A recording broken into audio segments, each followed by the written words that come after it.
Ang alam ko po ay sa loob niya, she has inner peace because she has God on her side. And I believe in you, ma'am. We all believe in you. Huwag natin pansinin yung mga yan. Mga ano sir, sa mga pumirma ng impeachment kaya VP Inday. May araw po kayo. Ako po ay nirerespeto ko po yung inyong opinion. Kaya tayo ay magtuos na lang sa legal na paraan. Dahil dito po natin makikita lalabas ang lahat ng tunay na kulay ng mga pumirma at lahat ng mga sumusuporta sa impeachment na yan. Ang message ko lang po, have a good memory.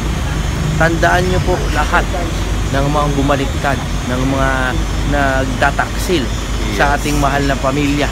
No, na alam naman natin na pinaglalaban lang ang kapakanan ng Pilipinas. Have a good memory. Tandaan nyo po lahat yan. Lalo naman, yun talaga ang ating adhikain ngayon, no? Ang ating misyon, ika nga, ay talagang siguraduhin na maibalik sa katwiran ng gobyerno natin. And how do you do that? Ilagay mo sa tamang posisyon ng tamang tao. Tama. No? Kaya hindi politika yung pagtakbo namin, no? Contrary sa sinasabi ng iba. Hindi ako nagangad ng power. Gusto ko nga kumanta na lang. Honestly, swear.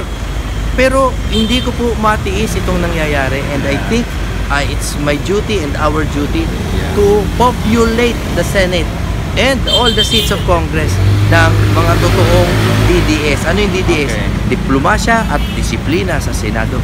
Yes. Attorney Jamie Bundok, message na lang sa ating mga OFW na huwag silang mag-alala.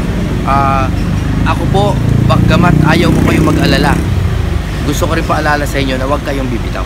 We have to remain vigilant dahil talagang kuminsan po, yung boses ninyo ang pinakamalakas. Bakit? Yes. Kasi sa inyo kumukuha ng pera, mga kamag-anak ninyo. Yes. Sa inyo nakaasa, puro kayo breadwinner. You are thought leaders. At dahil dyan, pinahahalagahan po namin ang inyong opinion. Huwag ko kayong bibitaw. Please remind your families na huwag magpapalinlang. Minsahe mo na lang kay Vice President Inday Sara. Ma'am, ako po ay matagal nang nagpatunay ng aming loyalty. Hindi po lamang sa pangalan ninyo, kundi sa inyong mga prinsipyo. Kami po ay nandito, hindi dahil kami ay tagahanga lamang. It's not that. We believe in your cause. At gusto ko lang malaman ninyo, whether as a lawyer, as a musician, or as an ordinary taxpayer, kami po ay nandito, ipaglalaban namin kayo. Hindi pwedeng may mangyari sa inyo dahil alam namin na kayo lang ang magtutuloy ng Duterte principles. Anti-corruption, anti-criminality. No? So we know you are here for us, which is why we are here for you. Sir, reaction na lang po sa message reaction ni Vice President Inday sa impeachment. Well, ako, believe ako sa kanya dahil she's very cool, she's very calm, and because she's a lawyer. She knows the process, she knows the law, at alam niya na ito ay politika lamang. Kaya ako po ay believe sa kanya, sa kanyang halimbawa ng diplomasya na ipinakikita. No, bagamat kuminsan, katulad ng lahat ng tao, umiinit din ang ulo. Tulad ko, tulad ninyo, umiinit ang ulo. Yes, po. Ang alam ko po ay sa loob niya, she has inner peace because she has God on her side. And I believe in you, ma'am. We all believe in you. Huwag natin pansinin yung mga yan. Sir, last na lang po. Sa mga ano sir, sa mga pumirma ng impeachment kaya VP Inday. May araw po kayo. Ako po ay nirerespeto ko po yung inyong opinion. Kaya tayo ay magtuos na lang sa legal na paraan. Ang suporta po namin na kailangan from you really, hindi naman personal. Ang kailangan namin hindi po kayo magpalit lang. Kasi po, after this, syempre, this is a criminal action, syempre, maglalabas ng depensa yung kalaban. And they will obscure the issue. Palalabuin nila yung issue na keso ganito, keso ganyan. Ang request namin, dumikit po tayo sa katwiran. Meron pong BICAM report, pinirmahan, may mga blanco. At biglang nagkalaman. Wala pong question doon. That has been admitted by both sides. Accepted and acknowledged by both sides. So no amount of smoke and mirrors, no, kung ano-ano pang mga magic tricks will change the fact na may blanco na nagkalaman. So wag po kayo magpalito doon. Dikitan nyo lang yun and you will see that a crime has been committed and all we're trying to do is not to politic but to fight for you, to fight for the Filipino people na hindi tayo nanakawan taon-taon ng budget. Yun lang po, dumikit tayo sa katwiran. Yun ang request namin sa inyo, huwag kayo magpalit lang. Sapagkat talaga namang naniniwala po as a lawyer and as a citizen na mali po itong budget. Since meron na po nag-question before the Supreme Court, ay ito namang criminal aspect ng aming pinagtuunan ng pansin.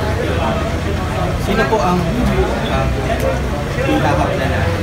Well, una si Speaker Romualdez, Majority Floor Leader si Dalipe, and si Stella Quimbo, si Saltico, yung mga responsible sa budget na lumabas sa BICAM ng ratified with blanks. Then pinila pa yung blanks, yun ang inilagay na enrolled bill na hindi po pwede sa proseso ng ating batas kasi yung pinaprubahan ng bicameral committee na ibinalik ni-refer sa respective chambers, the chamber of the Senate and the chamber of the House.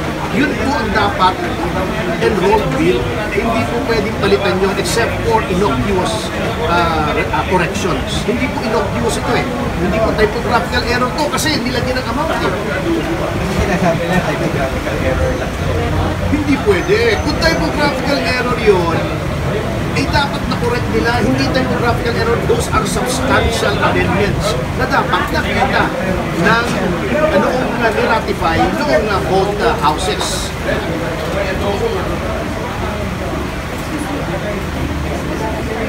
Yan, ayan, attorney, syempre, ang bongga, talagang ito, when it comes to mga ganitong issues, talagang palaban ka.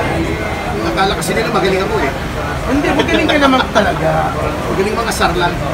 Pero yan, attorney, gusto, syempre bukod dito, gusto rin namin ma-update. Syempre, ang dami mo mga nakaline up na pelikula rin, di ba? Tapos, what's the latest? Wala naman nating much. Alam niyo naman ako, hindi naman talaga ako full-time filmmaker. It's more of an avocation for me. So, yung aming latest na finished project, yung Spring in Prague, already has a play date of May 28. Okay na yun. Ito yung kinunan niyo sa Prague, no? Yeah, so at in-invite kami ng government of Prague to make it an official entry doon sa ASEAN Film Festival nila sapagkat very timely ito eh. Kasi this was done in relation to the 50th celebration, 50th anniversary celebration of diplomatic relations between the Czech Republic and the Republic of the Philippines. So Kasi nice. ito lang, hindi lang ito isang love story simple, no? Ginawa naming love story, but everything in this movie is symbolic with respect to the evils of communism and the advantages of democracy.